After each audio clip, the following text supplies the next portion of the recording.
Alô, tudo bem com você que está escutando mais um episódio do nosso podcast mais que querido, mais que especial, da Hope Class? É um prazer estar aqui de novo com vocês para fazer mais uma lição essa semana. Essa lição aí que a gente vem, meio que é uma lição em 3 partes. Cada parte tem sua importância aí no tema, do discipulado. E a dessa semana trata então da segunda parte, que é o poder do discipulado, o estudo da Bíblia. A gente viu da semana passada que se eu não me engano, o poder da oração, o poder do discipulado, a oração. E aí a gente discutiu sobre a importância da oração na nossa vida, os resultados, as coisas que envolvem uma conversa com Deus, que é como a gente trata a oração. E agora, essa semana, a gente tem o estudo da Bíblia. E, obviamente, uma coisa é magicamente ligada à outra. São importantíssimas para a nossa vida cristã e espiritual. E a gente vai dar uma olhada aí pelo tema dessa semana. Claro, não poderia estar aqui sozinho. Esse podcast é um podcast comunicativo, não. Ele é cooperativo, social.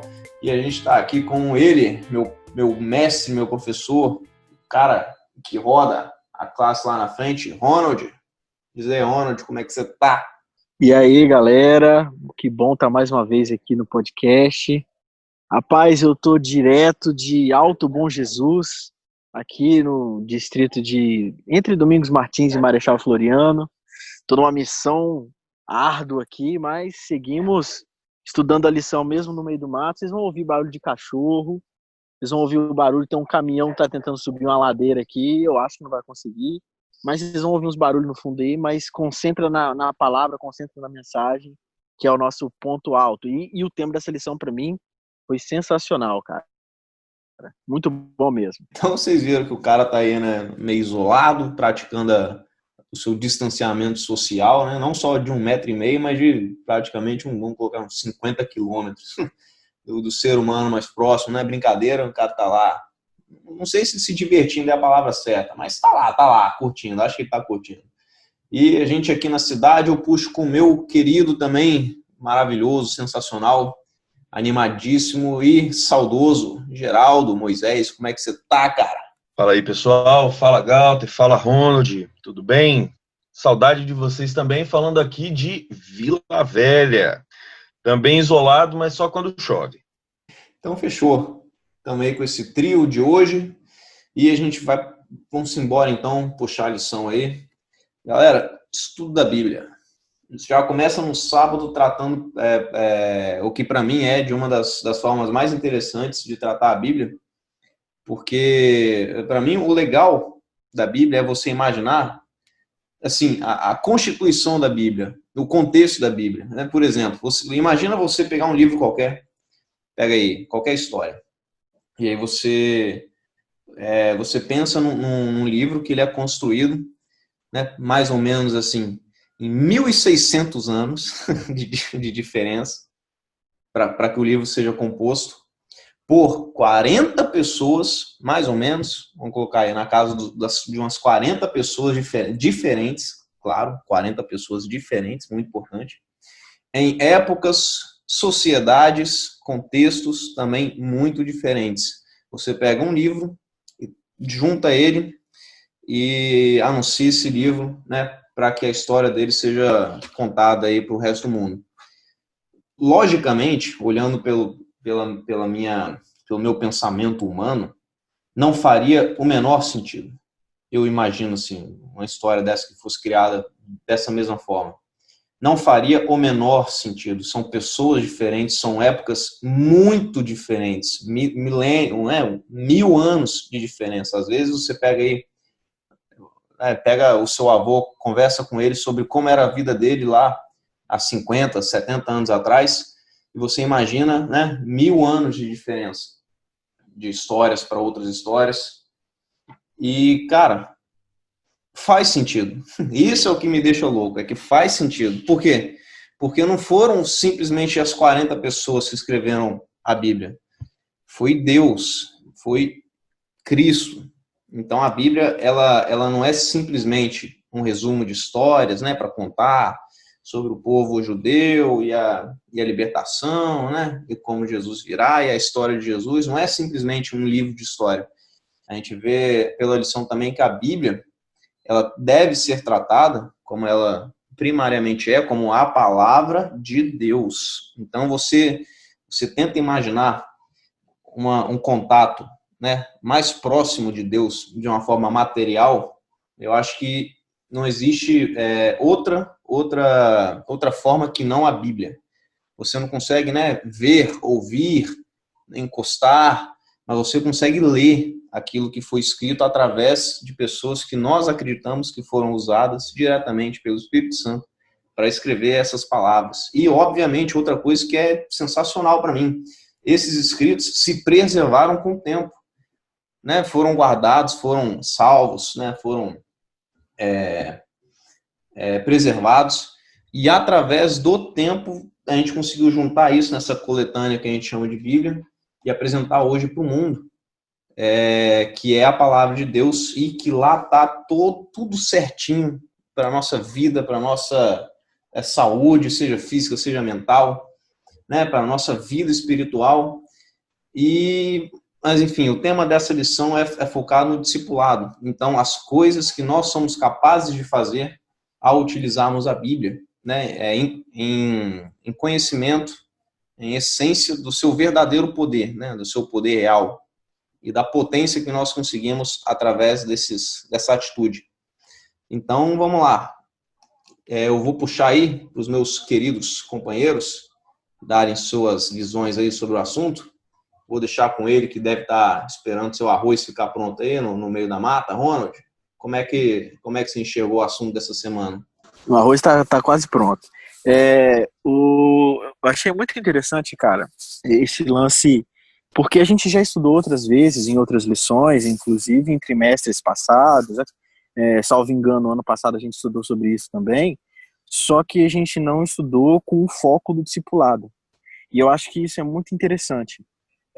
Porque uma coisa é o seu crescimento espiritual. O que você precisa para você lê a Bíblia porque você precisa entender qual é a mensagem de Deus para você, né? É a forma de você estar mais próximo de Deus ali, lendo a palavra dele. Mas e como utilizar a própria Bíblia dentro dessa questão ligada ao discipulado? Como usar a Bíblia para chegar a outras pessoas? E aí eu fiquei pensando em algumas coisas, né? A primeira coisa que eu pensei, eu já comentei isso na nossa classe, é na inveja que eu tenho da minha mãe, cara, porque ela já leu a Bíblia trocentas vezes, ela já ganhou diversas competições aí, porque eu me lembro que eu posso estar enganado, mas eu acredito que em um ano, salvo engano aí, um pouco mais ou um pouco menos, ela leu a Bíblia 20 vezes. Tipo, a primeira vez, em fevereiro, no carnaval, assim, mais ou menos, ela já estava terminando de ler a Bíblia. E o que ela sempre fala comigo é que toda vez que ela lê a Bíblia e acha uma coisa diferente. Eu ficava pensando assim, como assim que a pessoa lê a Bíblia 20 vezes num ano e toda vez que ela lê a Bíblia ela acha uma coisa diferente? E eu acho que isso me mostrou também a relação que a minha família tem com a palavra de Deus, com a Bíblia. E isso me deu um exemplo de como ler a Bíblia, como ler a Bíblia de forma em que me agrada, de fato. E aí eu me lembro que a primeira vez que eu peguei a Bíblia, eu era moleque, assim, a primeira vez que eu peguei a Bíblia para poder ler, eu já pensei assim, cara, eu não vou fazer no bíblico porque eu não vou me comprometer a fazer um negócio que eu sei que eu não vou conseguir. E aí eu comecei a ler o Novo Testamento. Falei, vou ler o Novo Testamento, vou ler ali as cartas de Paulo. E comecei lendo as cartas de Paulo. E aí eu comecei a ver o quanto aquilo servia para minha vida. E o quanto tempo eu perdi, né, não lendo a Bíblia. E isso mais para frente me incentivou a querer mostrar a Bíblia para outras pessoas e contar essa história para outras pessoas. E dizer assim, olha, eu perdi muito tempo não lendo a Bíblia e eu não queria que você perdesse todo esse tempo. Então, eu acho que a Bíblia, ela, dentro dessa questão ligada ao discipulado, é uma ferramenta extremamente importante para poder levar a palavra de Deus a outras pessoas que não conhecem. E aí, para terminar minha fala, eu me lembro de um caso que o saudoso Rodrigo Silva conta aí, né? Um abraço, Rodrigo Silva, que provavelmente está ouvindo o nosso podcast aí, certamente. O grande mestre Rodrigo Silva aí, ele fala o seguinte, que ele nunca viu um ex-drogado ou um presidiário se arrepender dos seus atos e mudar a sua vida completamente, lendo, sei lá, Miguel de Cervantes aí, né, um Don Quixote, ou um Machado de Assis, ou um Shakespeare, né? Essas histórias têm a sua relevância cultural, têm a sua relevância intelectual, acadêmica, que seja, histórica principalmente, mas ela não transforma a vida. E a Bíblia, ela vem transformando a vida de pessoas desde a época que ela era apenas pergaminho, lá no Velho Testamento e lá no Novo Testamento.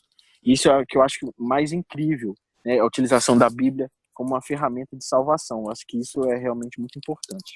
Fenomenal. Pelo que você falou, cara, realmente, a Bíblia ela tem que ser um instrumento de interesse, não só para os outros, assim, não, porque eu tenho que ensinar, né, eu tenho que fazer as pessoas gostarem de ler a Bíblia, mas tem que ser meu também, já que o assunto é discipulado, e a gente tratou sobre seguir o exemplo de Jesus, nós também temos que ser uma forma de exemplo para outras pessoas, para que elas também queiram seguir o exemplo de Jesus, através da nossa vida, vendo, né, as coisas que mudam quando a gente começa a se considerar discípulo de Jesus, né?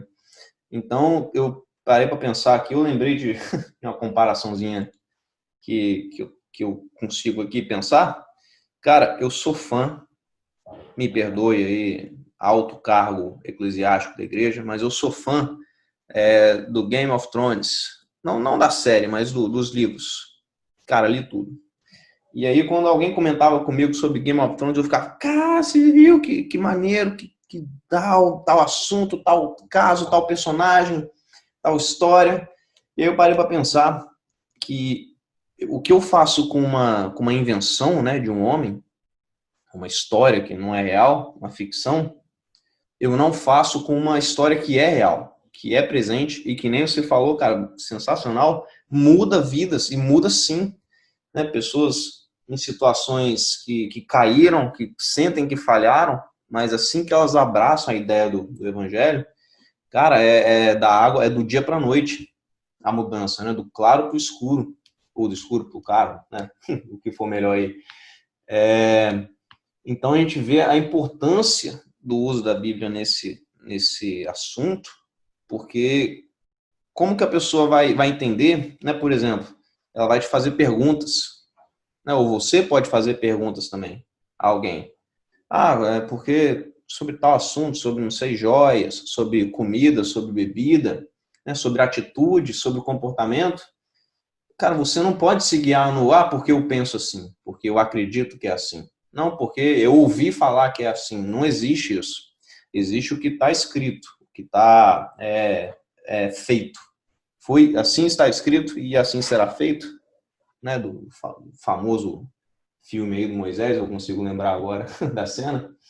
E é assim, cara, como está escrito é como a gente deve fazer. Então eu tenho que ter a Bíblia presente na minha vida, eu tenho que fazer da Bíblia um motivo de alegria na minha vida e de interesse, para que outras pessoas olhem para mim e falam, que negócio é esse que esse cara está falando aí, né? Que história é essa que esse cara está falando? De onde ele tirou esse conhecimento?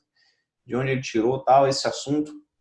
Então não existe dúvida. Tem um pedacinho de quinta aqui, que fala no alimento espiritual, e aí ele, né, entre aspas aqui, assim como um novo homem nasce, aí numa alusão a uma conversão, né, e precisa respirar, entre parênteses, oração, ele também precisa se nutrir, entre parênteses, estudo da Bíblia. E aí faz, né, uma comparação com o nosso corpo humano, suas necessidades fisiológicas, e eu vou colocar assim como um corpo espiritual e as suas necessidades, que também, não sei se são fisiológicas, mas são necessidades metafísicas. E aí eu puxo aí para o meu companheiro Geraldo, um cara ligadíssimo no assunto, para dizer para nós aí qual é a visão dele sobre esse assunto aí. Manda lá, Geraldo. Olha, eu estava refletindo aí, vocês estavam falando, muito bacana. Eu estava lembrando aí, enquanto o Ronald estava mencionando, quando eu fiz a minha faculdade, de Teologia, eu fui para lá no ano de 2012. Eu lembro que eu fui assim, eu tinha separado numa folhinha 20 perguntas que eu falei que eu tenho que sair, na época era 5 anos de licenciatura em Teologia, são 20 perguntas que eu preciso sair da faculdade com essas perguntas respondidas. Eram perguntas que me perturbavam espiritualmente, que eu tinha curiosidade, nem só perturbação espiritual não, era muita curiosidade também. E eu lembro que no final do quinto ano eu saí com as 20 respostas, mas saí com também mais 200 perguntas. Quanto mais você estuda da Bíblia, mais perguntas surgem, e não necessariamente só uma coisa ruim.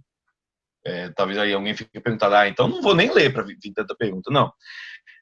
Assim como a mãe do Ronald aí conta, né? Você pode ler aquilo sempre, e sempre vai ter uma mensagem exclusiva para você. Vai ter sempre alguma coisa para aquela necessidade específica que você está tendo.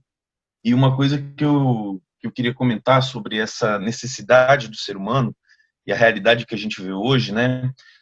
No decorrer da história aí, Ronald, Walter sabe muito bem, teve várias nações, vários povos, várias pessoas que deram a vida em prol de que você hoje tenha um aplicativo gratuito da Bíblia no seu celular, uma Bíblia na sua estante aí. Lá pelo período de Jesus, você percebe que a Bíblia, e olha que era só o Antigo Testamento, mas para você ter a compilação inteira dos escritos, você teria que quase desembolsar o equivalente a uma casa própria.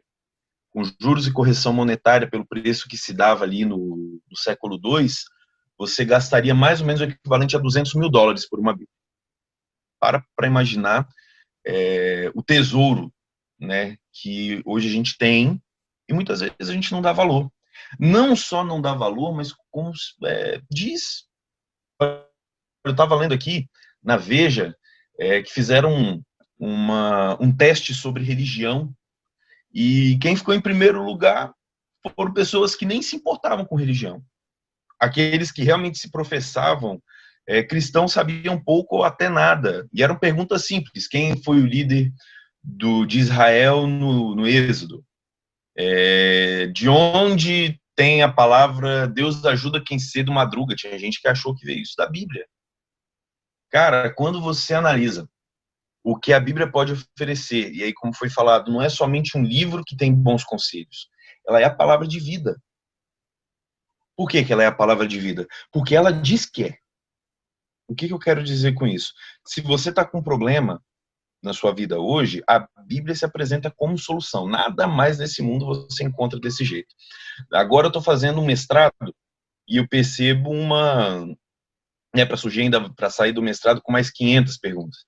Mas quando você está estudando outras religiões, porque o meu mestrado está sendo voltado para isso, ciência da religião, você percebe que existem muitas coisas que outras religiões consideram sagradas, mas nenhuma se define tão assim como solução aos problemas como a palavra de Deus.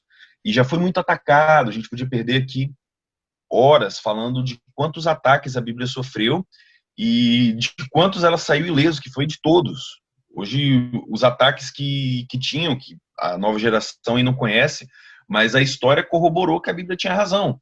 E falando sobre a Bíblia tinha razão, lembro aqui da história de um camarada ateu, o nome dele era Werner Keller, se não me engano. Ele escreveu um livro chamado A Bíblia Não Tem Razão. E ele ia mostrar historicamente, filosoficamente, arqueologicamente que a Bíblia estava errada. Que a Bíblia não era a palavra de Deus mesmo, que ela tinha sido adulterada, que ela continha erros. O camarada, ele fez um estudo completo da Bíblia. E quando ele estava terminando, ele virou cristão e ele mudou o nome do livro para A Bíblia Tinha Razão, que é um clássico, onde o camarada fala sobre coisas incríveis que tem na Bíblia, mas só encontra quem busca. Você não vai encontrar num sermão, você não vai encontrar aqui no podcast, você não vai encontrar na lição, você vai encontrar quando você buscar. E às vezes a gente tem medo de fazer essa busca, de fazer esse estudo, né? Até o próprio Rodrigo Silva fala, né? A Bíblia não é livro para ser lido, é livro para ser estudado. E hoje eu percebo uma força muito grande para poder tentar tirar a credibilidade da Bíblia, para te desanimar da leitura da palavra. E fica complicado mesmo conseguir ter interesse quando eu tô enchendo a minha cabeça de um monte de coisa que vem lá fora, mas eu não consigo ter interesse. Não tem outro jeito, e aí a lição explica isso muito bem, não tem outro jeito de você ter interesse em orar e ler a Bíblia que não seja orar e ler a Bíblia. Quando você começa a fazer esse processo vai se retroalimentando. Então, você não pode esperar um ânimo. Hoje a gente fica assim, né? Eu estou esperando sair um filme, aí eu vejo o trailer, aí se eu me interessar, eu vou e vejo o livro. Não, eu tenho que sentar e eu tenho que começar a buscar. A Bíblia, ela não vem até você. Você precisa ir até ela e encontrar. Assim como Jesus menciona, né? Que é o pérola que foi escondida no campo. A gente tem que buscar com diligência para você encontrar as respostas que estão abalando a sua própria existência. Eu te garanto, se você faz essa busca diligente na palavra de Deus, você encontra a resposta. A resposta está lá dentro e a resposta está na oração e na leitura diligente da palavra de Deus. E um detalhe também que eu sempre vejo vários pregadores e pessoas lá da igreja citando, e claro, é a verdade, é que o conhecimento da Bíblia é o que um dia vai garantir a minha vida eterna ou a falta de conhecimento, a minha perdição. Porque a gente acredita que no futuro, talvez não muito distante, as coisas ficarão tão ruins que aquele que não tiver ligado, conhecido de fato o que cada linha da Bíblia quer dizer e que cada ensinamento está lá para mostrar para a gente, se nós não estivermos com esse conhecimento em mente, então falharemos e perderemos aí a nossa chance de conhecer Papai do Céu e ir para o paraíso, ver toda a galera que a gente ama, que a gente adora não, mas que a gente se amarra, e a gente vê que a Bíblia é sim, vamos colocar, um dos poderes do discipulado, para que tanto a gente coloca discipulado, eu imagino discipulado como uma escola, como um aprendizado, onde alguém ensina e alguém aprende, mas para mim é uma visão de mão dupla, Tanto a pessoa que ensina aprende, quanto a pessoa que aprende pode ensinar. Então, a gente deve, eu acredito que, como o Geraldo falou, a profundidade faz com que o nosso saber cresça, e a cada vez que a gente sabe mais, mais assunto a gente acha para discutir em cima, e se aprofundar ainda mais. É como se fosse um buraco negro assim, de conhecimento, onde quanto mais você se afunda, mais você quer procurar e tal, e é um negócio que é sensacional. Então, fica aí a dica para a lição dessa semana. Eu puxo aqui para uns momentos finais, caso haja algum comentário final a ser feito. Por favor, desmute o seu microfone agora ou cale-se até a próxima semana. Eu acho que assim, a gente muitas vezes coloca as nossas prioridades, como o Geraldo comentou, em coisas diferentes, sem perceber que a Bíblia ela consegue oferecer justamente aquilo que você precisa. E aí eu me lembrei eu dou aula de ética para o ensino fundamental, e aí eu dei uma aula para eles falando sobre preconceitos, E nessa aula eu dei um exemplo falando que eu não gostava de comer jiló, só que eu nunca havia experimentado jiló. A partir do momento em que eu experimentei e comi, meu preconceito acabou. Aquele conceito prévio que eu tinha antes mesmo de conhecer o jiló, de experimentar, ele era apenas algo da minha cabeça. E muitas vezes a Bíblia, a gente fala, eu não gosto da Bíblia porque compara a Bíblia como se fosse um culto de igreja, de alguma igreja. Que você vai lá, senta no banco, vê o pastor falar que você é um pecador, que você não merece o céu, mas que Jesus é melhor que você. Se você fizer coisas boas, você vai para o céu. Se você fizer coisas ruins, você vai para o inferno. E a Bíblia não é isso. Esse não é o resumo da Bíblia. Por exemplo, se você gosta aí de Game of Thrones, gosta de guerras, conflitos, você lê ali o livro de Reis, Juízes, aquele período monárquico de Israel, ali você tem conquistas gigantescas e mais do que conquistas abençoadas por Deus, histórias de redenção, histórias de luta, de vitórias com Deus ao lado, né? Eu gosto de filosofia, eu gosto desses filósofos modernos aí, como Mário Sérgio Cortella, Leandro Carnal, né, Luiz Felipe Pondé, esses caras aí. Vou te apresentar Provérbios, né, que é algo magnífico que o rei Salomão escreveu com várias dicas, né, para você, que servem para nossa vida até hoje. Então, eu acho que a gente tem que parar de dar desculpa, parar de colocar coisas no lugar do estudo da Bíblia, porque as pessoas elas vão gostar daquilo que você gosta. Quando você assiste um filme, quando você lê um livro e você acha aquilo muito bom, você quer passar para as outras pessoas, né? E quando você faz essa mesma coisa com a Bíblia, você lê, você percebe o quão maravilhosa ela é para você, você não quer guardar aquilo só para você. Você quer levar a palavra de Deus, né, para outras pessoas. Porque lá na lição de sexta-feira, a tia Ellen fala, né? Ela fala o seguinte: olha, a palavra de Deus é a fala dele. Ele está falando com você. Não é simplesmente algo escrito, né? E eu acho que é isso que a gente precisa entender.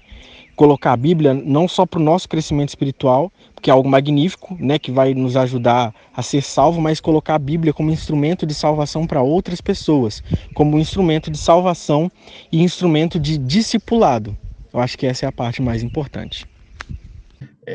Por que hoje, eu falo num aspecto social, não somente da igreja, né, tentando continuar isso aí que o Ronald está falando, por que está esse desinteresse generalizado pela leitura da Bíblia? Perceba quando você está falando alguma coisa, você está tentando debater, sem tensão, sem nada, só dando a sua opinião. Você já viu que muitas vezes as pessoas preferem debater em cima do eu acho do que em cima do que realmente é? A Bíblia hoje, ela está sendo muito atacada porque ela fala assim: isso está errado, isso não é correto. E hoje a gente vive num período que é a última coisa que você quer ouvir.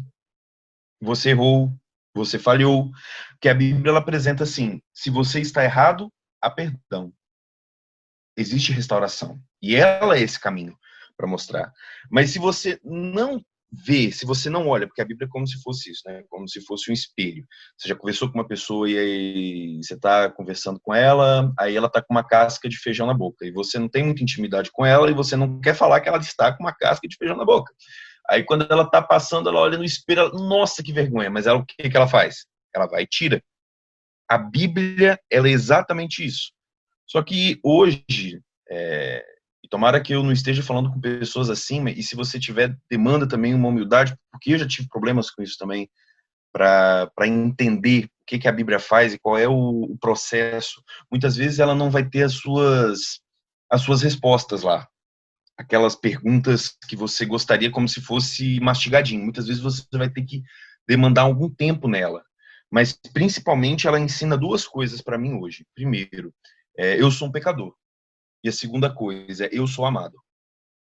A Bíblia ela ensina isso. Se você não quer ouvir que você é um pecador, você não vai entender a parte do eu sou amado. Muitas vezes a gente está procurando na Bíblia só a parte que fala eu sou amado. Mas primeiro eu tenho que olhar como está a minha situação atual. E a nossa sociedade hoje, ela não tem interesse nenhum em saber. Quanto mais você vê, as pessoas mais assim, eu estou em cima daquilo que eu acho, em cima daquilo que eu acredito. E é por isso que a gente vê histórias de mudanças incríveis na vida de certas pessoas, porque elas leram primeiro essa parte. Você é um pecador. Depois Deus te ama acima de qualquer erro que você tenha cometido.